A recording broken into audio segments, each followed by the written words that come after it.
their clothing. And you can see, like in this one, they're very creative and they have a clear vision of what they want to look like. And then, especially the girls come in and they really want to get out of that starter avatar. Yeah, well, it depends on which guys. It depends on which guys. So, I'll tell you one of the things that happen with the guys is that they just want t-shirts and jeans. And so, I give them t-shirts and jeans. Or just give them money and say, go buy t-shirts and jeans. It's pretty funny. So, here's another example of a student showing their adventurous side. So this student, expressed interest in adventures, and like Laura Croft was the example that she used in her essays. And so she gave me very specific colors that she wanted to have her outfit made out of. And then she also wanted to make her own apparel. So I taught her how to make her own jacket, and she used one of her textures from one of her assignments. And like night and day, and there are some that are not so invested in setting up their avatar, and then others that take a more reflective approach. And it's always very interesting to me to see how this goes. And you can compare their quick avatars to their avatars that they have in Second Life.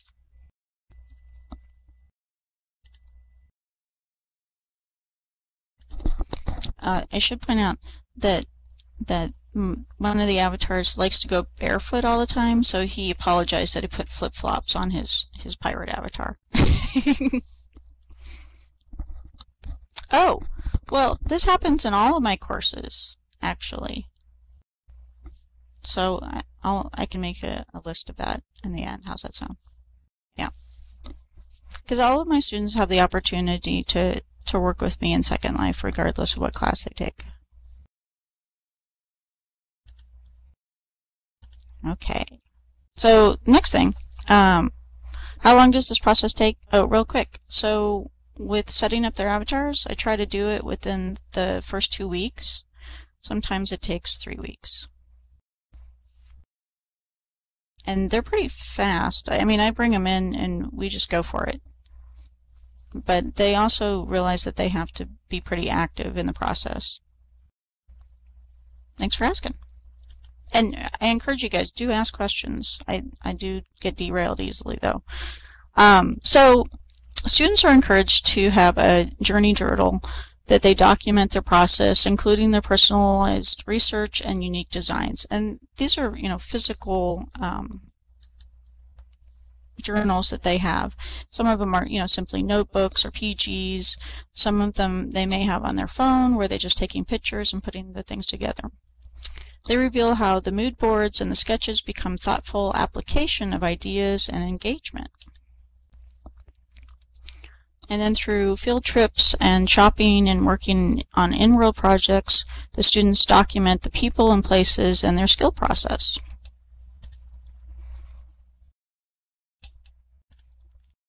Each journal is unique, and those screenshots and snapshots while in world and working are an assignment that they collect and they curate in virtual galleries and on their web portfolios. They have a lot of fun with that. So a blank page can be terrifying or inspiring. What is it for you? Terrifying or inspiring?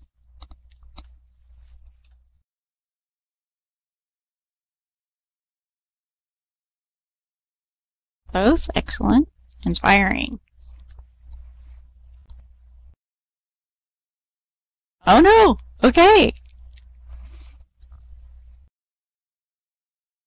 Yeah, it's a pretty scary thing, and I think that's one reason why jumping in and opening up those journals and start putting some color down makes a big difference for them.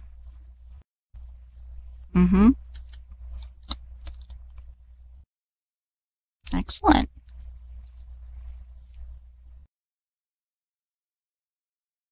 So, depending on the student's perspective and the freedom that they're given to just doodle and dream makes those things terrifying or inspiring. And, you know, spilling coffee on it does help too. It really breaks it.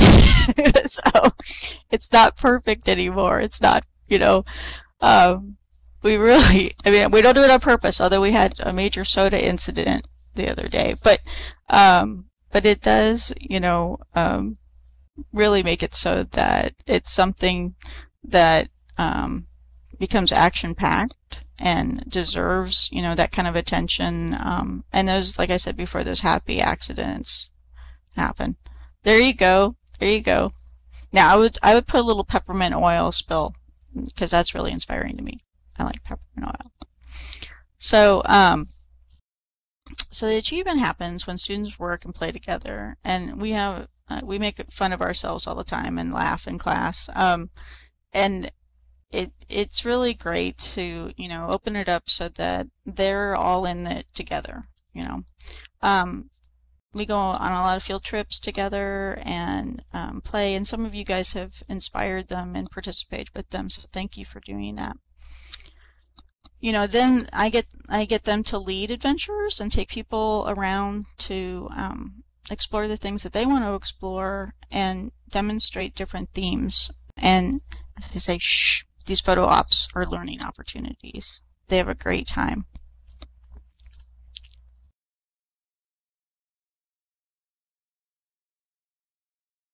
Ah, excellent. Olive tree, that's a great idea. Oh, thanks, Thunder. Cool. So the students work as teams, and they share what they've photographed and learned. And it's really cute to see, you know, at the end of the day, them exchanging pictures, emailing pictures to each other, passing their flash drives to each other so they can copy the different images that they've taken in World. And they also scan a lot of their journals so that they can bring those images in World as well and on their blogs. Okay, then we come to the end of this. So don't worry, it's not the end of me talking. So they develop reflective blog essays. So in all my classes, my students are required to have a WordPress blog for their e-portfolios, and this is where they publish their weekly blog posts and assignments. I use WordPress because it's free, and most of the themes for the blogs have responsive design, and that way they can be viewed on a computer screen, tablet, and phone. And the students learn a web platform that they can get paying gigs for. That's the #1 thing I get asked by local businesses about students. Can a student come and build a WordPress website for us? Yeah, yeah. Don't tell them that they're learning. It's really great. And then the other part of, you know, developing this is that I provide them a topic for their blog essay each week. And this might relate to their reading or their media assignments or the inquiry about the impact that their work has on the world. And it really helps to give them a subject for these posts every week, instead of just kind of like randomly going, you know, whatever, you know, you can come up with it yourself. And because giving them that subject is like a treasure map, and that invites a quest to happen. And what I find also is that these essays that the students do every week, they, you know, are pretty grumpy about it at the very beginning, but then they realize after they're not in the class they want to keep making them. So that's pretty awesome. So one of the things that they do demonstrate through all of this is how a virtual environment relates to the actual physical passions that they might have while teaching them something new and surprising about themselves. And so this is a great example of one of the students who, I didn't know this about them, and I've actually been working with them for like 9 years at that point. They weren't a student that long, but I knew them for that long. And I never knew that they were into motorcycles. And so we came into Second Life and they were taking class. It's like all of a sudden, you know, she wanted to go shopping, she wanted to do all this stuff, and it ended up, she started finding all the things about motorcycles and dressing up so that she could look like herself. wearing motorcycle gear, and it was really awesome for her to be able to express that part of herself in world, and then also to question why does she like to go on these adventures on a motorcycle. So it's really cool. And I had no idea. And I didn't even know there were so many motorcycle things out there. That was cool. Often the blog posts contain meaningful and heartfelt stories. They enhance the experiences that we get to enjoy in their wake. So this student actually works in the national park, which is right behind my college, actually. And she wanted to create a virtual environment that would teach people more about the creatures that live here and our beaches. And so she also wanted to, demonstrate how we have orcas that swim within our Salish Sea. And a lot of her work, dealt with these environments that she wanted to bring them in world to get you to appreciate them when you're out. And so this is pictures. A lot of the students have pictures of themselves with our orcas.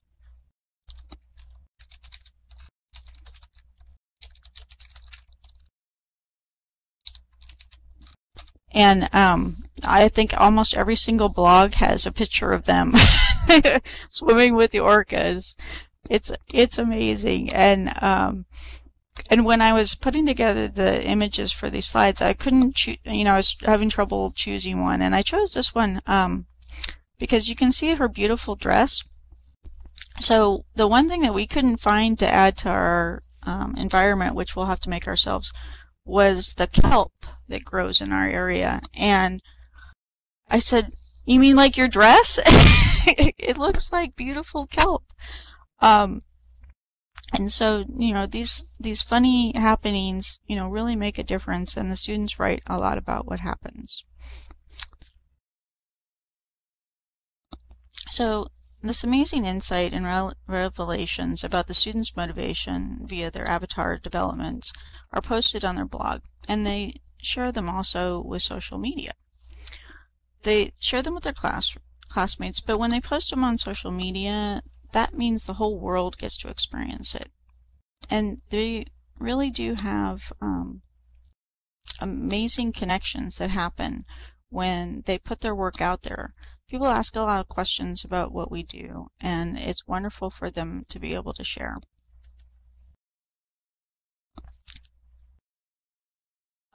Good question. How long is the whole class? So we have 10-week, 11-week terms. Yeah. So I'm encouraging you to hurry up, and you are welcome to join them. You want to swim with the orcas? I'll be sure to friend me, and I'll send you a link so you can hang out with those orcas. So what I want to do is finish up my beautiful slides and remind you that you're never lost when you're looking for yourself, and you'll discover what makes you tick. So let me open up for questions, and let me say thank you very much, and I can go back and forth in beautiful slides. So let's see. Awesome. Was it fast enough? Because that's what it was about, being fast.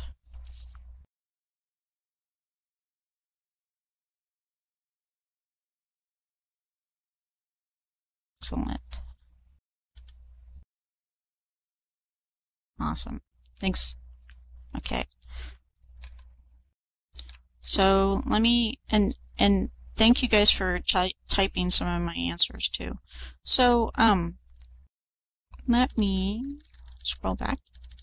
And guys, thanks for asking questions. So do you have to go to swim to be in my class? Absolutely not.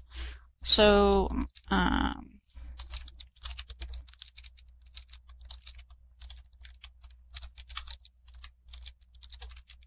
all my classes are available online.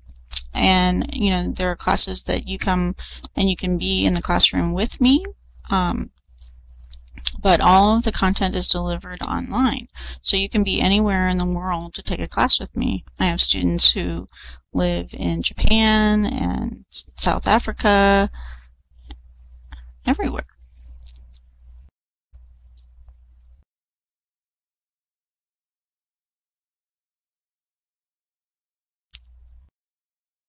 And it's pretty amazing how the fact that we can deliver our content online makes people have a lot more freedom, right? I mean, here we are in a virtual space, and we're all together. We're living all over the world, but we're all together. And when a lonely student is able to come in world, they realize that they're not alone. And that avatar that represents them makes a big difference.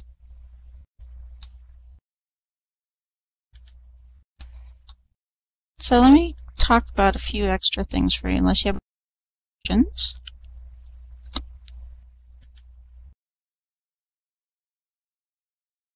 So let me talk a little bit about delivery methods with your students.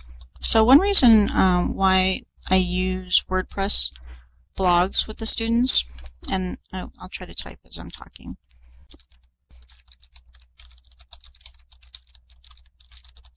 So WordPress is free, and 30% of websites are made with WordPress. And one of the reasons why it's important for the students to use it is because then they can also easily share their content through their social media and LinkedIn. Yes, Blogspot is free as well, and Tumblr is free, and the students are welcome to use all kinds of things. Students use Weebly in another class, but what I find is that WordPress is the easy one for me to teach them, and since I've been teaching it as a class also, we get into the nitty-gritty of it and let them utilize it.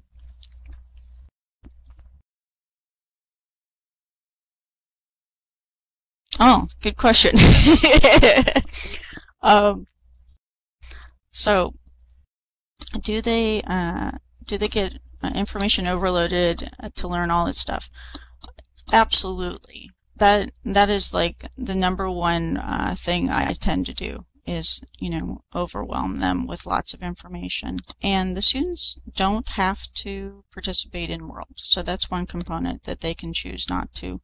And that happens sometimes in our classrooms and with our students, because of limited access, and their computers may not be able to run Second Life. What I find is that the students tend to, find something that they're really excited about, so they will work and work and work and work and work and work toward it. And that's one reason why the customization of their experience in the first 2 weeks is very important.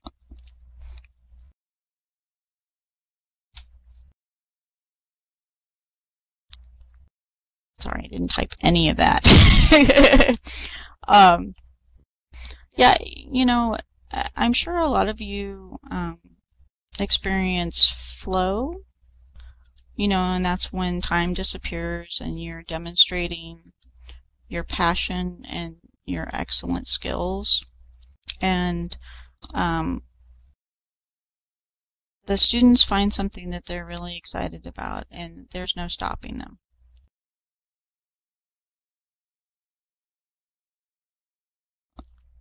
Yes, Beth, exactly. That you need to engage with all the students that way.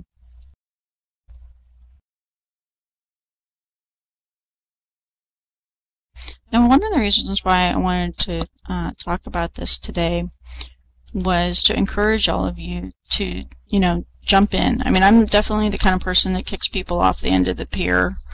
I will give you a lifesaver if you need it, but I definitely believe in, jumping in and going for it and doing things in a quick pace. because then you can relax. You can let them be the guide of their own education. We're here to be guides, not necessarily be overlords. And I think that this environment that we teach in gives them access to so many more guides. I mean, look at this audience. Wow. We're full of people who make a difference, that are experts in their field, that can mentor and encourage. That's why it's important for me to get them in here and feel like they have more power over what they're doing.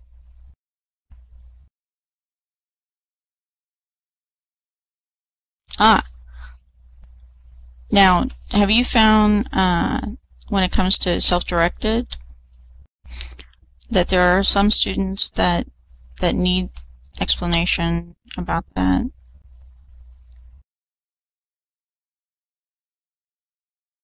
I've seen a shift in the students. I've been teaching for like 23 years in college, and I've seen a major shift in how the students work. Have you guys experienced that too?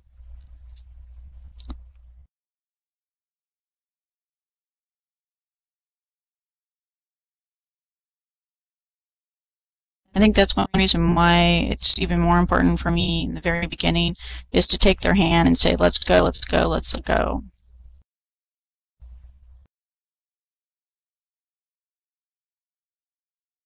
Yeah, excellent. I know, Letty, right? Yeah, I mean, I was very lucky as a kid. The students recognized that I was not going to pay attention to them. I had my own thing, and I was at an accelerated level.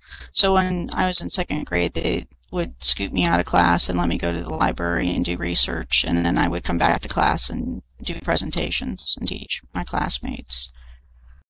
And I think because I had that experience at such a young age, I enforce it upon my students to do similar things. Within the classroom, they have to get up in front of everyone and teach too. I mean, when they build something like this, they have to come up and explain their process. And we all know that when we teach others, we learn more. Excellent, Beth. Yeah, they figured out letting me do that, then I wasn't going to be a pain in the butt in the class. Yes, so let me tell you, like, I'm getting to the point with some of the high school instructors, I tell them they're making my job harder because they spoon feed everything to the students.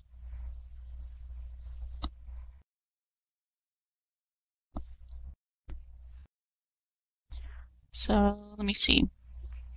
Sorry, I'm looking. Okay, 12th. You say the data and 1 4 didn't connect to the virtual world. Wondering why that study is focused on avatar creation. So, so I've done a lot of work with the avatar creation and developing authentic avatars. So this was just, a little bit of that part. But for me, finding your authentic self through your avatar creation is important.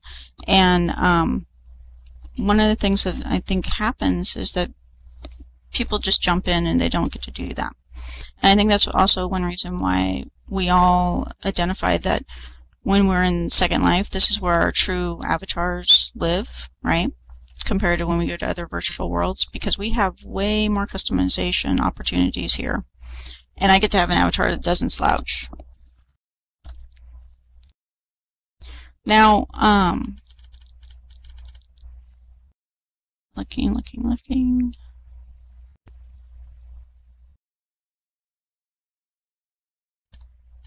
Yeah. So, Toth, what did you think about that? That there's a combination of, the physical experience of research and investigation, insight, and then applying it virtually. Yeah? Do you find that the students, develop avatars that are like themselves or totally different?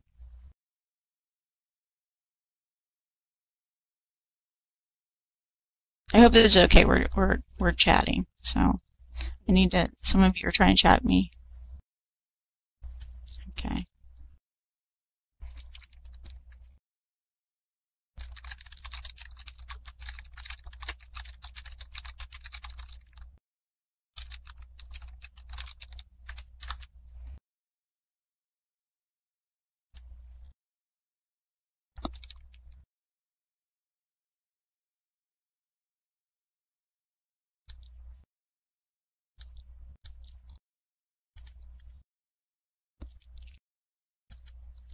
Yeah, they change their avatars. Isn't that interesting? The shapeshifters.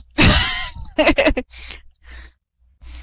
I always talk about having to be consistent in character so people trust you. But if you're always changing, then that's your consistency, right? Yeah.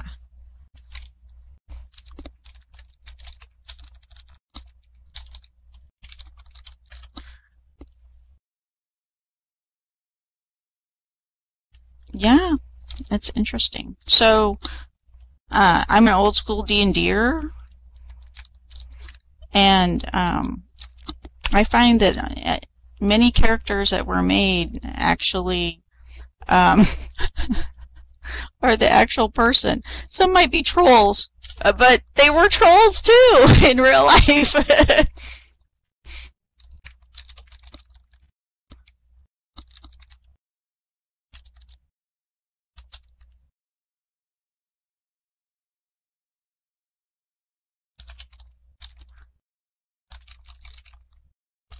So it's hard for me to type and talk, so I apologize. I am not a transcript. That's why I admire folks who do that. So the other thing I want to ask you guys, I know that my time's coming up. So in you working with your students and informing their decisions, after the fact, do you find that they're more observant and reflective?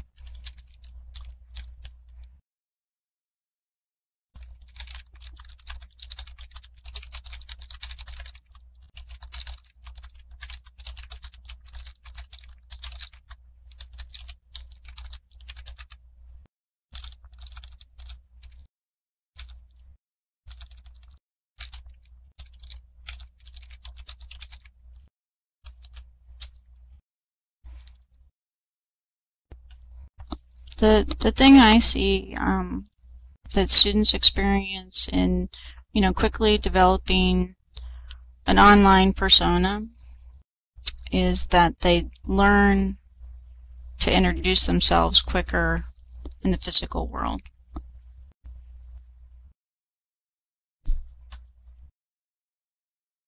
Yeah, excellent.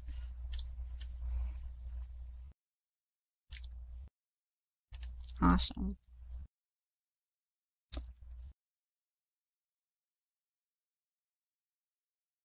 Yes, absolutely.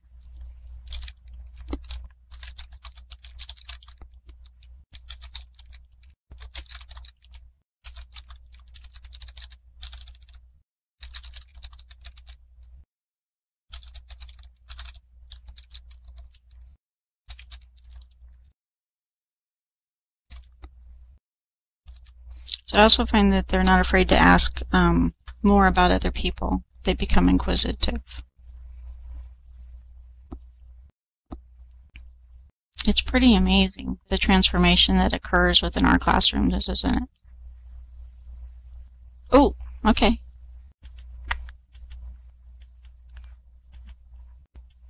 Okay, do you guys have any other questions for me? I know I went through things pretty fast.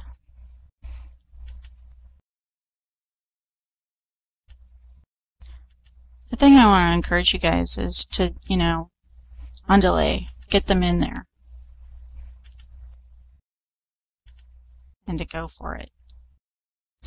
Be sure you document the process and get them to document as well. when you give them a platform, like a blog, that they can fill with pictures of their experiences, you empower them.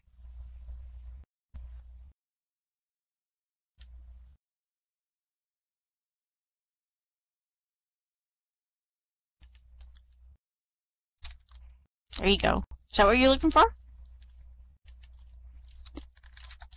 Thank you, Olive Tree. I'm telling you to do things faster and then I can't.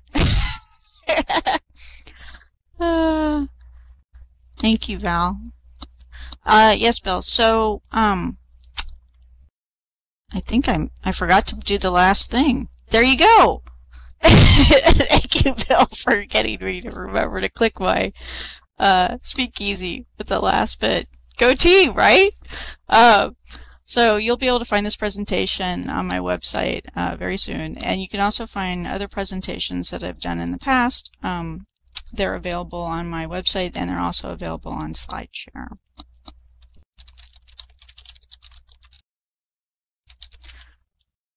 And you're also welcome to visit our Sims anytime. You can find links on my website as well for that.